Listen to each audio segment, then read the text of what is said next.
And welcome back guys. आज का हमारा टॉपिक है क्रायो प्रिजर्वेशन। सो क्रायो प्रिजर्वेशन क्या होता है? क्रायो जो वर्ड है उसका मतलब होता है फ्रोस्ट, मतलब कोई भी चीज़ है जो फ्रोज़न स्टेट में है उसको हम ठंडा कर रहे हैं। और प्रिजर्वेशन का मतलब हो गया भाई प्रिजर्व करना। तो क्रायो प्रिजर्वेशन का मतलब होता है कि उनको हम ठंड यानी कि लो टेम्परेचर प्रोवाइड करके उन सेल्स को, उन टिश्यूज़ को हम प्रिजर्व कर रहे हैं, बचा रहे हैं। So cryopreservation is the use of very low temperature to preserve the cells and tissues that are structurally intact.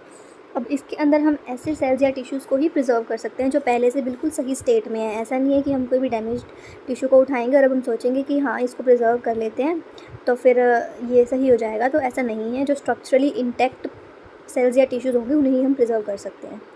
It can be done over the following temperatures: solid carbon dioxide -79 degree Celsius पर, low temperature deep freezer जिसमें हम -80 degree Celsius पर sales को store करते हैं, in vapour face nitrogen जिसमें हम -150 degree Celsius पर स्टोर करते हैं, और लिक्विड नाइट्रोजन जिसमें हम -196 डिग्री सेल्सियस पर स्टोर करते हैं सेल्स को।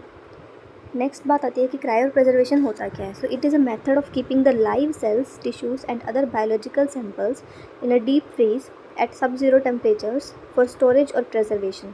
The sample is commonly kept at -196 degree Celsius. तो क्रायो प्रिजर्वेशन एक ऐसा मेथड है जिसके अंदर हम लाइव सेल्स को, जो ज़िंदा सेल्स होते हैं, टिश्यूज़ होते हैं, या फिर कोई भी अगर सैंपल है जिसे हम बचाना चाहते हैं आगे यूज़ करने के लिए, उन्हें हम फ्रीज़ करते हैं बहुत ही लो टेम्परेचर्स पर ताकि उन्हें हम स्टोर कर सकें और ज़्यादा लॉन्ग टाइम के लिए प्रिजर्व कर सकें। जो सबसे कॉमनली हम यूज़ करते हैं सैंपल वो होता है -196 डिग्री सेल्सियस। इस टेम्परेचर पर सेल की जितनी भी बायोलॉजिकल एक्टिविटीज़ होती हैं वो स्टॉप हो जाती हैं और सेल जो है वो मर जाता है यूजुअली। लेकिन अगर हम उनको क्रायो प्रिजर्व कर रहे हैं, यानी कि हम अगर उनकी क्रायो प्रिजर्वेशन कर रहे हैं, तो वो सेल है वो सर्वाइव करेगा, वो डाई नहीं होगा। तो cryopreservation will help the cell to survive freezing and thawing, क्योंकि अब -190 डिग्री सेल्सियस पर तो बहुत ज़्यादा फ्रीजिंग रेट होगा। तो इस टेम्परेचर पर भी क्रायो प्रिजर्वेशन जो है वो सेल्स को हेल्प करेगा कि वो फ्रीज़ हो सकें। और थॉइंग का मतलब होता है कि ये एक ऐसा प्रोसीजर है जिससे कि जो सेल्स हैं उनके अंदर क्रिस्टलाइजेशन नहीं होती और सेल्स जो है वो ख़राब नहीं होता। इसके बारे में हम आगे बढ़ेंगे स्टेप्स के अंदर क्रायो प्रिजर्वेशन के। तो इसके बाद है कि ice formation inside the cells can break the cell membrane. This can be prevented by regulating the freezing rate and carefully choosing the freezing medium. जो सेल्स के अंदर आइस बनती है उसकी वजह से जो सेल की मेम्ब्रेन है वो भी ख़राब हो सकती है। इसीलिए हमें फ्रीजिंग रेट का और जिस मीडियम में हम फ्रीज़ करें उसका खास ध्यान रखना पड़ता है ताकि कोई भी सेल है वो डैमेज ना हो। जो दो कॉमन क्रायो प्रोटेक्टेंट हम यूज़ करते हैं वो है डाईमिथाइल सल्फोक्साइड और ग्लिसरॉल। ये सबसे कॉमन क्रायो प्रोटेक्टिव एजेंट्स है जो हम यूज़ करते हैं, डाईमिथाइल सल्फोक्साइड और ग्लिसरॉल। इसके अलावा भी बहुत सारे होते हैं बट ये दो हम कॉमनली यूज़ करते हैं। नेक्स्ट आता है क्रायो प्रिजर्वेशन का process. So in this process biological materials including cells, oocytes, spermatozoa, tissues, ovarian tissues, pre-implantation embryos, organs, etc. are kept in extremely cold temperatures without affecting the cell's viability. Dry ice and liquid nitrogen are generally used in this method. तो कोई भी cell है उसे हम बहुत ही low temperature provide करके हम store कर सकते हैं और ज़िंदा स्टोर कर सकते हैं। इसका मतलब जो सेल है ना, अगर हम उसको स्टोर करने के बाद दोबारा से ग्रो करेंगे तो वो सेल वायबल होगा, ज़िंदा होगा, अपनी सारी एक्टिविटीज़ को वो रिज्यूम कर लेगा, जर्मिनेशन और फ्लावरिंग वगैरह जो भी होनी होगी थी उसके अंदर, वो सभी अपनी एक्टिविटीज़ को रिज्यूम कर लेगा, मतलब वो वायबल रहेगा, वो सेल ज़िंदा रहेगा। अब इसके स्टेप्स हैं, क्रायो प्रिजर्वेशन के स्टेप्स क्या होते हैं। The complete procedure steps involved in preserving the obtained biological samples are as follows. The first one we have is harvesting or selection of material. So few important criteria should be followed while selecting the biological materials को preserve करने के लिए हमें पहले देखना पड़ता है कि उस जो मटेरियल हम प्रिजर्व करना चाह रहे हैं उसका वॉल्यूम कैसा है, उसकी डेंसिटी क्या है, उसका पीएच क्या है, उसकी मॉर्फोलॉजी, और उस सेल में कोई डैमेज तो नहीं है। तो इन सभी चीज़ों का हमें ध्यान रखना पड़ता है किसी भी सेल या एम्ब्रियो को हम जब हार्वेस्टिंग के लिए, क्रायो प्रिजर्वेशन के लिए हार्वेस्ट कर रहे हैं। नेक्स्ट स्टेप आता है एडिशन ऑफ क्रायो प्रोटेक्टेंट्स। तो अब जो हमने दो क्रायो प्रोटेक्टेंट्स की बात की थी ना, DMSO डाईमिथाइल सल्फोक्साइड और ग्लिसरॉल, तो उनको हम ऐड करते हैं। मतलब ऐसा नहीं है कि दो ही याद करते हैं, ऐड करते हैं और भी ऐड है जैसे कि FBS, सॉल्ट, शुगर, ग्लाइकोज, तो इनको हम सैम्पल्स में ऐड करते हैं। इससे क्या होता है कि जो मीडियम है ना उसका फ्रीजिंग पॉइंट रिड्यूस हो जाता है। अब अगर फ्रीजिंग पॉइंट रिड्यूस हो गया तो वो जो कूलिंग रेट होगा वो स्लो हो जाएगा, जिसकी वजह से जो क्रिस्टलाइजेशन का रिस्क है ना वो कम हो जाएगा। तो हम क्रायो प्रोटेक्टेंट्स को ऐड करते हैं। नेक्स्ट स्टेप है फ्रीजिंग। तो फ्रीजिंग के डिफरेंट मेथड्स होते हैं क्रायो प्रिजर्वेशन के अंदर ताकि सेल को बचाया जा सके डैमेज से और सेल डेथ से। इसके लिए क्या करते हैं, हम उनको वार्म सॉल्यूशंस के अंदर रखते हैं, जो कि क्रायो प्रोटेक्टिव एजेंट्स है, वार्म सॉल्यूशंस ही होते हैं जनरली। तो ये था फ्रीजिंग। नेक्स्ट स्टेप है स्टोरेज इन लिक्विड नाइट्रोजन।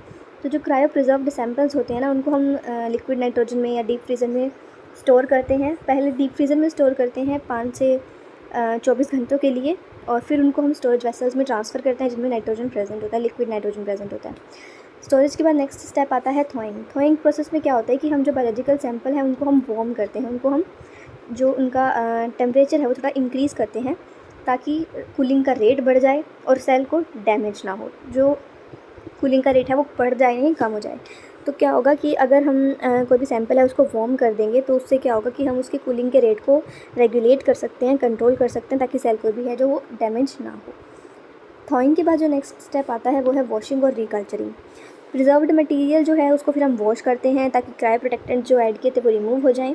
उसके बाद उस मटेरियल को हम फ्रेश मीडियम में दोबारा से कल्चर करते हैं, ग्रो करते हैं।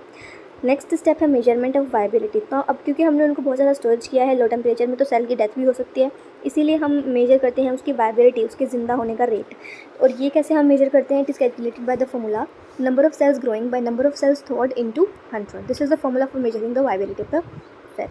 Regeneration of plants. Regeneration of plants का क्या मतलब होता है कि अब जो भी वायबल सीड्स है ना, उनको हम एक नॉन स्पेसिफिक ग्रोथ मीडियम पे, जो भी सुटेबल ग्रोथ मीडियम होगा ना उस सेल को ग्रो करने के लिए, उस पर हम उसको उन वायबल सीड्स को ग्रो करेंगे और जो भी इन्वायरमेंटल कंडीशंस उनको चाहिए वो मेंटेन करेंगे। सो इसके बाद जो प्लांट है वो रीजनरेट हो जाएगा। अब नेक्स्ट देख लेते हैं इसकी थोड़ा सा डायग्राम। तो डायग्राम में देख लो, सबसे पहले जो है हमने सेल को हार्वेस्ट किया है, फिर उसको क्रायो प्रोटेक्टिव मीडिया के अंदर सस्पेंड किया है, उसके बाद उसकी फ्रीजिंग की गई है डीप फ्रीज़र में, या फिर कार्बन डाइऑक्साइड जो भी यूज़ करें उसके बाद डीप फ्रीजिंग की गई है। उसके बाद उसको स्टोरेज किया गया है वेसल्स के अंदर, लिक्विड नाइट्रोजन वाले वेसल्स के अंदर। उसके बाद थॉइंग की गई है और उसके बाद कल्टीवेट कर दिया गया है उसको। तो ये डायग्राम है क्रायो प्रिजर्वेशन का। नेक्स्ट है उसके बेनिफिट्स। तो बहुत सारे बेनिफिट्स है क्रायो प्रिजर्वेशन के। फर्टिलिटी ट्रीटमेंट में यूज़ होता है, मिनिमल स्पेस लेता है, लेबर भी कम रिक्वायर होती है, safety from genetic contamination, safeguards genetic integrity of valuable stems, safeguards the germplasm of endangered species, biological samples can be preserved for a longer period of time, protects the sample from disease and microbial contamination। तो भाई अब अगर हम उनको cryo preserve करें तो वो एक सुटेबल इनक्लोज इन्वायरमेंट के अंदर है, तो उनको कोई भी डिजीज़ नहीं होगी, जो कोई भी माइक्रोब्स हैं उनकी वजह से वो सेल्स कंटेमिनेट नहीं होंगे। जो एंडेंजर्ड स्पीशीज़ होती हैं, जो ख़त्म होने वाली स्पीशीज़ होती हैं ना, जो खतरे में होती हैं कि अभी ख़त्म हो जाएंगी, उनके जो जर्मप्लाज्म होता है हम उनको भी बचा सकते हैं इस मेथड के थ्रू। ज़्यादा टाइम के लिए हम सैम्पल्स को स्टोर कर सकते हैं। So these were some benefits. Next is the cryopreservation of plant cell. Due to gradual disappearance of economic and rare species, the necessity for storage of genetic resources increases. अब क्योंकि जो rare species हैं वो disappear होती जा रही हैं, इसकी वजह से जो जेनेटिक रिसोर्सेज हैं, जो स्पीशीज़ है उनको स्टोर करना ज़रूरी हो गया है, बढ़ भी गया है। The convent general method of the storage fails to prevent losses caused by attack of pathogen and pest, climatic disorders, natural disorders, political and economic causes।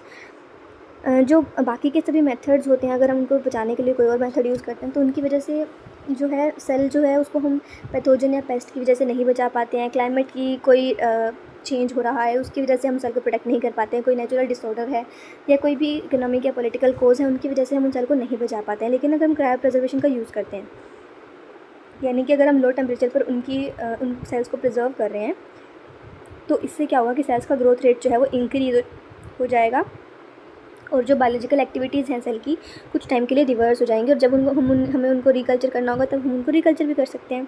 सो ये था कि प्लांट सेल का हम क्रायो प्रिजर्वेशन क्यों करते हैं। नेक्स्ट बात आती है एप्लीकेशंस की। तो cryopreservation is a long term storage technique which is mainly use for preserving and maintaining the viability of biological samples for longer duration. This method of preservation is widely used in different sectors including cryosurgery, molecular biology, ecology, food science, plant physiology and in many medical applications. Other applications of cryopreservation are, बहुत सारी इसकी applications है, बहुत ही ज़्यादा widely used technique है ये sales को, tissues को प्रिजर्व करने के लिए। जैसे कि सीड बैंक्स में इनका यूज़ किया जाता है, जीन बैंक्स में, ब्लड ट्रांसफ्यूजन में, इन वाइट्रो फर्टिलाइजेशन में इनका यूज़ होता है, ऑर्गन ट्रांसप्लांट करने के लिए, आर्टिफिशियल इंसेमिनेशन के लिए यूज़ है, जर्मप्लाज्म को स्टोर करने के लिए यूज़ किए जाते हैं, जो भी सेल कल्चर्स हैं उनको फ्रीज़ करने के लिए, एंडेंजर्ड प्लांट स्पीशीज़ को बचाने के लिए, बायोडाइवर्सिटी कंजर्वेशन के लिए। तो ये सब क्या है इसके एप्लीकेशंस है कि कहाँ कहाँ पर क्रायो प्रिजर्वेशन यूज़ होती है। So this was the whole video on cryopreservation. I have covered all the important topics, and still if you have any doubts you can ask me in the comment section. Hope you like the video, and if you like the video don't forget to like, share and subscribe my channel. Thanks for watching.